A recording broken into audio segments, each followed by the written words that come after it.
कहाँ सोया है चौकीदार। इस्तकबाल नाज़रीन का सुनहरे लफ्ज़ में मैं आपके साथ मोहम्मद साकिब सुनेंगे। दोस्तों, इमरान प्रताप बड़ी की नज़म। उससे पहले बता दूं दोस्तों, उत्तराखंड मुसलमानों को धमकी देने वाले भाजपा नेता लखपत भंडारी के खिलाफ हुआ केस दर्ज। चलिए पहले सुनिए इमरान प्रताप बड़ी की नज़म। तो आपसे गुजारिश है वीडियो को लाइक कीजिए और चैनल को सब्सक्राइब कीजिए। नया पाने की चाहत में पुराना छूट जाता है। वाह, तुझे अपनाऊं तो मुझसे जमाना रूठ जाता है। मोहब्बत पढ़ने लिखने में बहुत आसान है, लेकिन मोहब्बत को निभाने में पसीना छूट जाता है। ये आपकी मोहब्बत है, मैं निभाने की कोशिश कर रहा हूं। वो दिन याद है आपको ना, वो नारे भी याद है।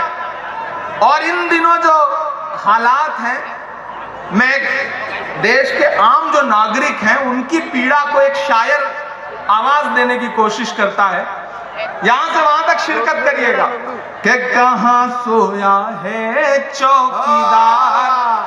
वाह वाह वाह वाह। देखिए, मैं फिर नाम नहीं ले रहा हूं, लेकिन आप समझ जाएंगे अगले मिसरे पे। मैं जानता हूं कि कहां सोया है चौकीदार, कहां सोया है चौकीदार, कहां सोया है चौकीदार, कहां सोया है चौकीदार। पेट्रोल और डीजल की कीमत रही सैकड़ा मार, कहां सोया है चौकीदार, कहां सोया है चौकीदार। मैं फिर कोई नाम नहीं ले रहा हूं कि चाय बेचने वाला, पूरा तो होने दीजिए। देखिए, अभी मैं हाजी साहब से पूछूं कि आपके साथ कौन आदमी पढ़ता था, तो इनके 2-4 क्लासमेट निकल आएंगे। नदीम भाई भी बुजुर्ग आदमी, अगर इनसे पूछूं कि आपके साथ ग्रेजुएशन में कौन था, तो 1-2 नाम, 1-2 इनके सहपाठी जरूर होंगे। जी बिल्कुल। लेकिन अगर मैं प्रधानमंत्री जी से पूछूं कि पॉलिटिकल एंटायर साइंस में जब आप एमए कर रहे थे, तो आपके साथ पढ़ने वाले एक व्यक्ति का नाम बताइए, तो वो नहीं बताएंगे। क्योंकि ऐसा इसी तरह से मैं अगर उनसे पूछूं कि भैया किसने पी थी, कहां बेची थी, कोई सबूत नहीं है। लेकिन भाषण की जो कला है, उस कला ने देश को सम्मोहित किया। अब मैं अपनी शायरी की कला का प्रदर्शन करता हूं और आपको पुकारता हूं। कहां सोया है चौकीदार, कहां सोया है चौकीदार। गैस सिलेंडर की कीमत भी 1000 के पार, कहां सोया है चौकीदार, कहां सोया है चौकीदार। लेकिन मैं यहां खड़ा होकर के राजस्थान की सरकार को सैल्यूट करूंगा, अपने मुख्यमंत्री अशोक गहलोत को सैल्यूट करूंगा कि उन्होंने जब पूरे देश में गैस सिलेंडर 1200 रुपए का बिक रहा है, तो राजस्थान में 500 रुपए का देने का ऐलान किया। उसके लिए सरकार की सराहना करता हूं कि चाय बेचने वाला पूरा भारत बेच रहा है। इतनी कमजोर ताली से मैं बड़ी हिम्मत कर रहा हूं आप ऐसे। अच्छा, उधर जो स्क्रीन पर देख रहे हैं वो ऐसे हाथ बांध के बैठे हैं जैसे मेरी शादी में आए हैं दावत खाने के लिए। थोड़ा सा आपकी भी शिरकत हो कि चाय बेचने वाला पूरा भारत बेच रहा है। इसी काम में हासिल उसे महारत बेच रहा है कि रेल बिक गई, तेल बिक गया, बिका हवाई अड्डा। पहली बार नज़्म में एक नाम लूंगा मैं, लेकिन उस काफिये की दाद चाहता हूं मैं आपसे कि रेल बिक गई, तेल बिक गया, बिका हवाई अड्डा। सब कुछ बिकता देख के खुश हैं अपने जेपी नड्डा। क्या जनता महंगाई की मारी करती हाहाकार, कहां सोया है चौकीदार, कहां सोया है चौकीदार, कहां सोया है चौकीदार, कहां सोया है चौकीदार।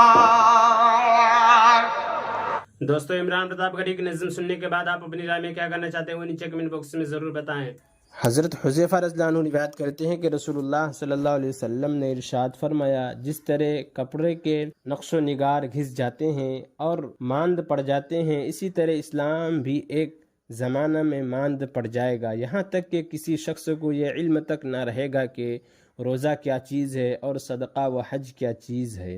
एक शब आएगी कि कुरान सीनों से उठा लिया जाएगा और ज़मीन पर उसकी एक आयत भी बाकी न रहेगी। मुतफर्रिक तौर पर कुछ बूढ़े मर्द और कुछ बूढ़ी औरतें रह जाएगी जो ये कहेंगे कि हमने अपने बुज़ुर्गों से ये कलीमा ला इलाहा इल्लल्लाह सुना था, इसलिए हम भी ये कलीमा पढ़ लेते हैं। हज़रत हुज़ैफ़ा रज़ियल्लाहु अन्हु के शागिर्द सिला ने पूछा, जब उन्हें रोज़ा, सदका और हज का भी इल्म ना होगा तो भला सिर्फ ये कलीमा उन्हें क्या फ़ायदा देगा। हज़रत हुज़ैफ़ा रज़ियल्लाहु अन्हु ने इसका कोई जवाब ना दिया। उन्होंने 3 बार यही सवाल दोहराया। हर बार हज़रत हुज़ैफ़ा रज़ियल्लाहु अन्हु एराज़ करते रहे। इनके तीसरी मरतबा इसरार के बाद फरमाया, सिला, ये कलीमा ही इसको दोज़ख से नजात दिलाएगा। हज़रत अबू ज़र रज़ियल्लाहु अन्हु रिवायत करते हैं कि नबी करीम सल्लल्लाहु अलैहि वसल्लम ने इरशाद फरमाया, जो बंदा ला इलाहा इल्लल्लाह कहे और फिर इसी पर उसकी मौत आ जाए तो वह जन्नत में ज़रूर जाएगा। मैंने अर्ज़ किया, अगरचे उसने ज़िना किया हो, अगरचे उसने चोरी की हो? आप सल्लल्लाहु अलैहि वसल्लम ने इरशाद फरमाया, हाँ, अगरचे उसने ज़िना किया हो, अगरचे उसने चोरी की हो। फिर मैंने अर्ज़ किया, अगरचे उसने ज़िना किया हो, अगरचे उसने चोरी की हो? आप सल्लल्लाहु अलैहि वसल्लम ने इरशाद फरमाया, अगर उसने ज़िना किया हो, अगर उसने चोरी की हो। मैंने अर्ज़ किया, अगर उसने ज़िना किया हो, अगर उसने चोरी की हो? आप सल्लल्लाहु अलैहि वसल्लम ने इरशाद फरमाया, अगर उसने ज़िना किया हो, अगर उसने चोरी की हो। अबू ज़र के अलर रग़्म वह जन्नत में ज़रूर जाएगा। फ़ायदा अलर रग़्म अरबी ज़बान का एक ख़ास मुहावरा है। इसका मतलब यह है कि अगर तुम्हें ये काम नागवार भी हो और तुम इसका ना होना भी चाहते हो, तब भी ये होकर रहेगा। हज़रत अबू ज़र रज़ियल्लाहु अन्हु को हैरत थी कि इतने बड़े बड़े गुनाहों के बावजूद जन्नत में कैसे दाखिल होगा, जबकि अदल का तकाजा यही है कि गुनाहों पर सज़ा दी जाए। लिहाजा नबी करीम सल्लल्लाहु अलैहि वसल्लम ने उनकी हैरत दूर करने के लिए फरमाया, खाह अबू ज़र को कितना ही नागवार गुजरे, वह जन्नत में ज़रूर दाखिल होगा। अब अगर उसने गुनाह भी किए होंगे तो ईमान के तकाजे से वो तौबा इस्तग़फ़ार करके गुनाह माफ़ करा लेगा, या अल्लाह ताला अपने फ़ज़ल से माफ़ फरमा कर बग़ैर किसी अज़ाब के ही या गुनाहों की सज़ा देने के बाद बहरहाल जन्नत में ज़रूर दाखिल फरमाएंगे। उलमा ने लिखा है कि इस हदीस शरीफ में ला इलाहा इल्लल्लाह कहने से मुराद पूरे दीन और तौहीद पर ईमान लाना है और इसको इख्तियार करना है। हज़रत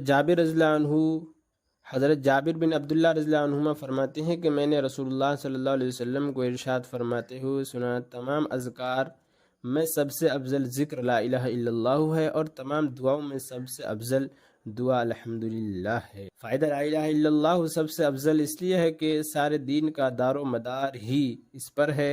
इसके बगैर ना ईमान सही होता है और ना कोई मुसलमान बनता है। अल्हम्दुलिल्लाह को अफजल दुआ इसलिए फरमाया गया है कि करीम की तारीफ़ का मतलब सवाल ही होता है और दुआ अल्लाह ताला से सवाल करने का नाम है।